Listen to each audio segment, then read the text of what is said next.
Welcome back to our YouTube video series on restaurant business and the law. My name is Christopher Neufeld of Neufeld Legal, and I'm a restaurant lawyer. And in this particular YouTube video, we'll be discussing why an increasing number of chefs and cooks are looking at shifting into the home kitchen business model. So why are people looking at shifting into the home kitchen business model, where instead of working in a typical restaurant, they either shift their kitchen to a sort of commercialized home operation or operate out of a commercial kitchen, which is typically located in a converted warehouse or industrial space. Now, the first thing we say is that the increase in the accessibility through the delivery services that are out there, whether we're talking about Grubhub, Uber Eats, what's the other one? DoorDash, all those delivery apps and delivery services that are out there right now has made it all the more popular to actually order quality food prepared and quickly delivered to the customer's location. So with this shift in the restaurant economics, where traditional restaurants are doing it, certain catering services are doing it, chefs are looking at this aspect and saying, there is a way outside the restaurant sphere. And why are they looking outside the restaurant sphere? Well, unfortunately, it is because of some of the major economics associated with restaurants. Restaurants are driven by a lot of underlying costs, so that the margins are very, very thin with respect to profitability.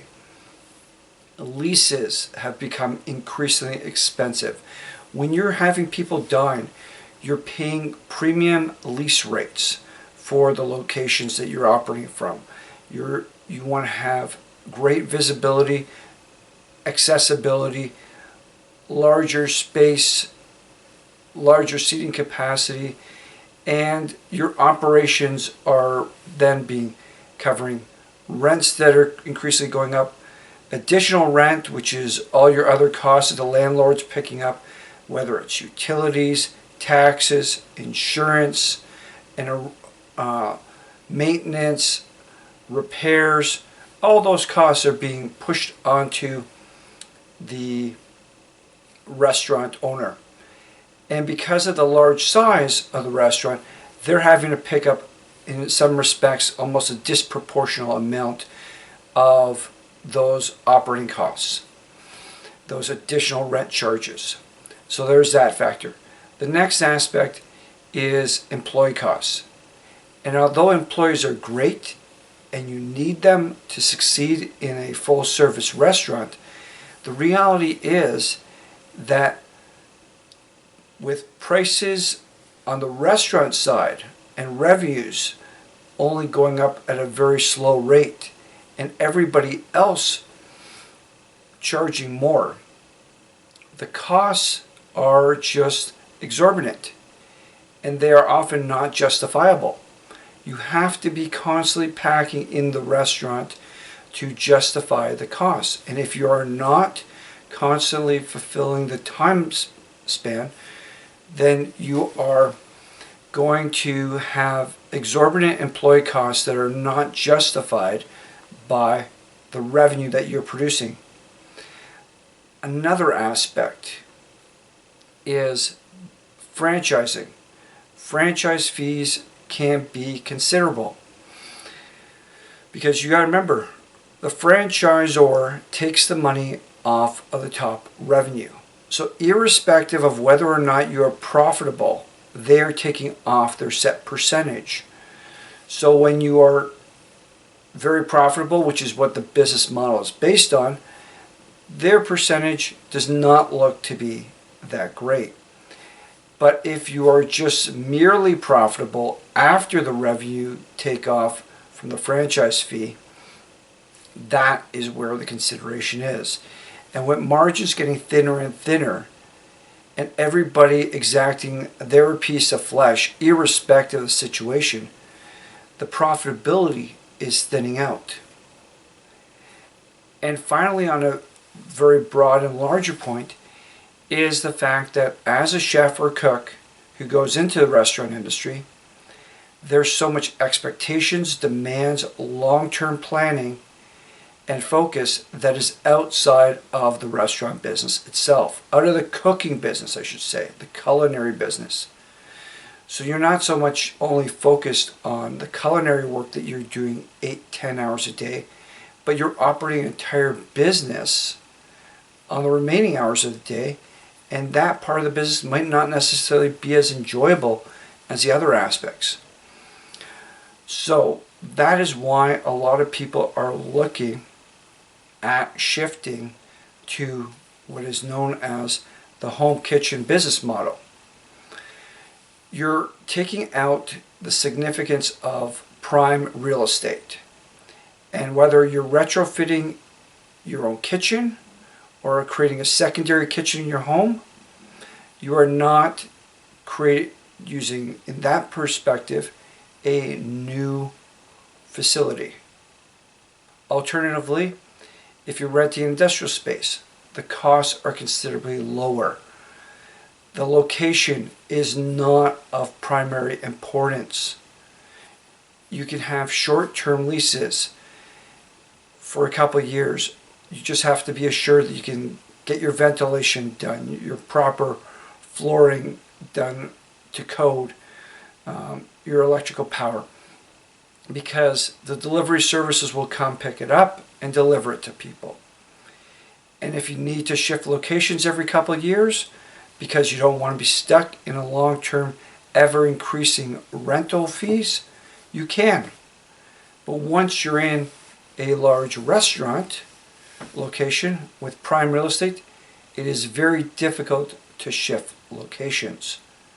And when you do shift locations, there's an enormous cost because you got to shut down the restaurant and then you have to redesign the new restaurant to allow it to move forward. Next is employees. Sit-in dining, although great and creating wonderful ambiance, has become very expensive on the employee side. If all the other costs were under control, and most restaurateurs would be more than willing to consistently provide for a higher wage for their employees. But with profit margins shrunk to the tiniest proportion ever, it's almost unjustifiable. You can't keep the doors open if you keep on increasing the wages of the employees when that money is what little money you have left in your pocket. That is why you see so many restaurants go under and go bankrupt. And this leads in part to the next point, which is a lot of chefs and cooks go into the business for the pure love of the business. They don't go into it because they're great financial masters of the world. They want to produce food. They want people to enjoy their food. And they don't necessarily understand the full scope of the financial demands when they get in there. Realizing now more so than ever how much the financial demands are there.